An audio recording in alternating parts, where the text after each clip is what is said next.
Born Maria Salomea Sklodowska in 1867, her story begins not in the celebrated laboratories of Paris, but in Warsaw, a city under the thumb of the Russian Empire. In a partitioned Poland, where Polish culture and language were suppressed, education was an act of defiance. For a young woman with a prodigious mind and an insatiable curiosity, the barriers were immense. Driven by a thirst for knowledge that her homeland could not quench, Maria made her way to Paris in 1891.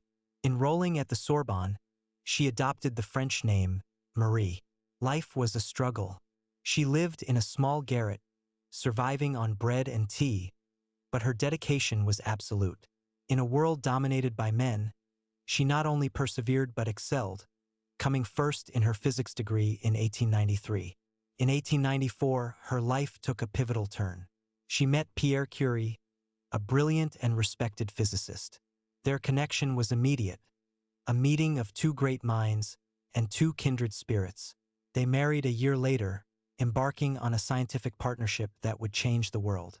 Their laboratory was a humble shed, but their methods were revolutionary, built on a foundation of precise measurement and unwavering dedication.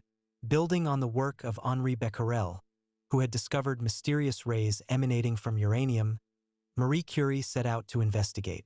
She coined the term radioactivity to describe this new phenomenon. She discovered that the mineral pitchblende was far more radioactive than pure uranium, suggesting the presence of an unknown, highly active element. The Curies embarked on a painstaking process, processing tons of pitchblende in their drafty shed.